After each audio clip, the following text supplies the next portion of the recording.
Wow, wow, wow. State Senator Mallory McMorrow is her name. Yes. Michigan? Lighting up Michigan, lighting up the interwebbles. Let's hear a little more. She was fantastic. We are not responsible for the past.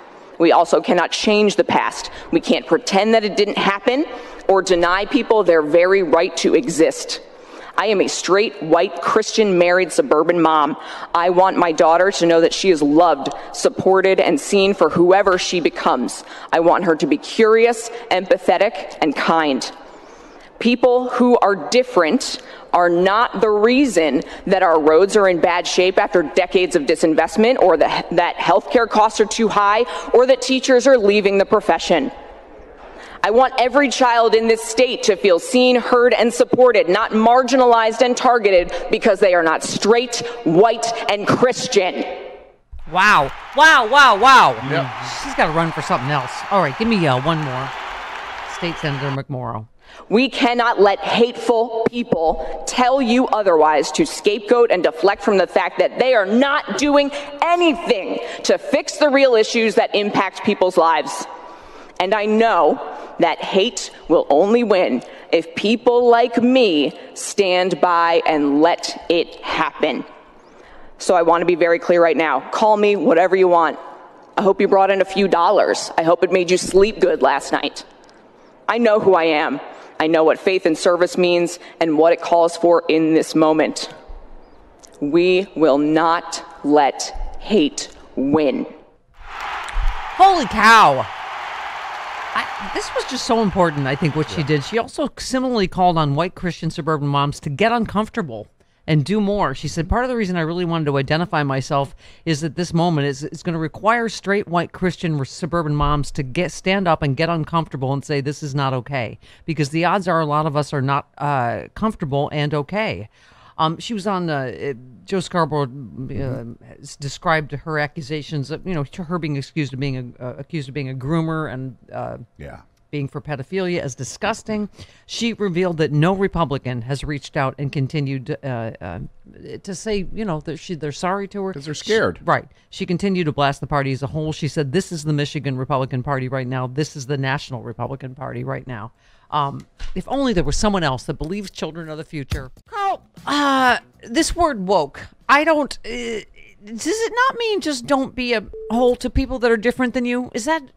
Am I defining it correctly? Okay. Okay. I mean, it has become, a term thrown around on the right with great abandon, just like CRT. It's a catch-all for everything they don't like about us. Yeah.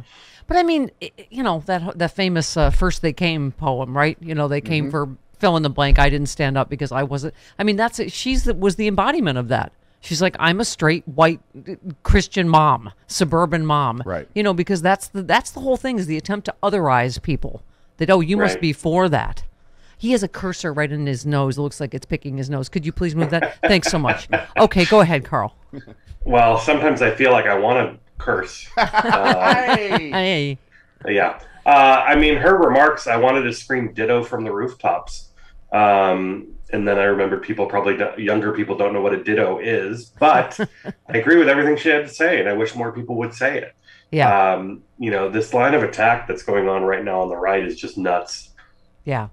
No, it really is. That's what I mean. I've heard this so much now, and that's what it just, doesn't it mean just don't be a D to other people who's different than you? I mean, I think inherent in what she said is you shouldn't have to be a straight white Christian conservative mom to have credibility, to go, don't be D's to kids that seem different to you, right? Right.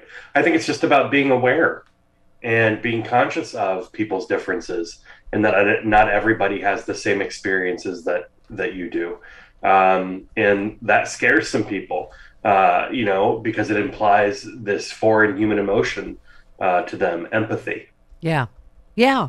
Well, Carl, you seem to me, too, to be in a really unique position in that you're on the school board and you're a political strategist. And here we go into the midterms, right. And they're running a lot on these cultural issues, right? This is what they said. Youngkin went on that, we're the parents' party. I mean, and Brian Tyler Cohen tweeted, so far the Republican Party has banned abortion, books, history lessons, and Disney because they really, really, really hate cancel culture. I mean, I feel like this is a war we can fight and win. again, majorities are on our side on all these issues. Yeah, and not only that, this really isn't to them about winning over new voters. This is really just about motivating their base. And it tells you volumes that this is the kind of stuff they have to turn to motivate their base when Donald Trump is no longer on the ballot. This is what they have to do to get their Republican voters out to vote. It's frightening that this is what motivates their party.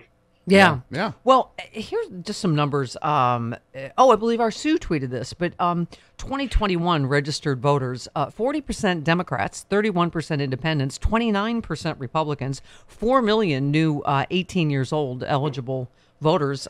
She just said, when we vote, we win. I mean, again, people feel overwhelmed, like, oh, the majority thinks this or this. It's like the Republicans are not even 30% of the country.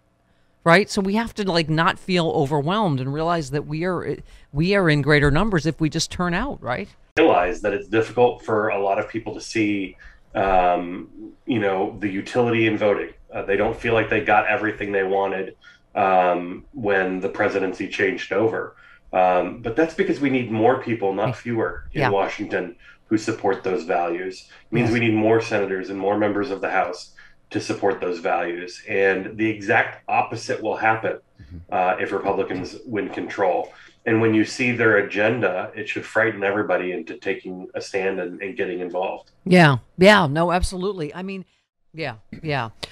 So let's turn to January 6th for a minute. I have to say, it's a lot of headlines that feel to me. Which bombshell do you want to talk about? I know. But I mean, it does feel to me, our friend AG from Mueller, she wrote, I know, said, look, don't come at me now saying they're not investigating, because clearly, I don't know what's going to happen, but clearly the DOJ is investigating and building to the top. I mean, it's just, these headlines are despicable, though. Kevin McCarthy and Mitch McConnell wanted Trump to resign over January 6th, but soon changed their minds. That's in a new book.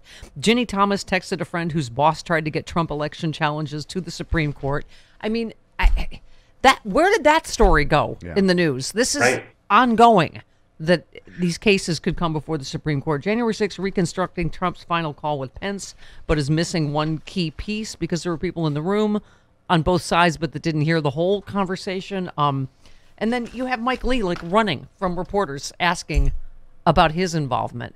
Do you feel confident all this is the DOJ is going to tie all this together up to all the way to the top? I certainly hope so. That New York Times story that points out that Leader McCarthy not only indicated that he had, quote unquote, had it with this guy, but that he was going to push him to resign. And this is not some secondhand thing. He apparently said this to a room full of Republican leadership, and that Mitch McConnell was going to be supporting his impeachment. Of course, they walked that back because they're cowards. Yeah. And they worried about the political retribution from Trump. Yeah. All of these pieces are going to be pulled together. And I think we're seeing more and more why people like Liz Cheney think that there's a criminal case here. Yeah, no, absolutely. By the way, I see you're wearing your Washington Nationals cap. That was a fantastic prank that you guys pulled. That was me. Yes. I was, it may not have looked like me, but... Yeah, Nancy Pelosi is unamused. Yeah. Yeah. So the U.S. Capitol was briefly evacuated yesterday after police said they were tracking an aircraft that poses a probable threat. The plane turned out to be a military aircraft with people parachuting out of it for a demonstration into Washington Nationals. It was the U.S. Army Golden Knights, correct? They were parachuting into the baseball stadium for a pregame demonstration. However, here's the funny part. The aircraft did not report taking off and didn't have appropriate clearance. The people were... That's funny. So no one knew, and so there were just people parachuting into the Capitol. When I worked in Congress, we would have drills where the buzzers would go off and you'd have to evacuate the building. Right. And you had to do it quickly because if a plane enters airspace, it's only a matter of seconds before it can reach the Capitol building. And one time... I believe the governor of Kentucky's plane entered airspace incorrectly, and we had to evacuate. And you knew it was a different scenario because the faces of the police officers who were charged with protecting us and getting us out of the building did not look amused, and they did not look, they safe. forgot to tell the Capitol Police, and yes, this current environment. That's why it's funny. Okay. We're very lucky that didn't end badly. Yeah.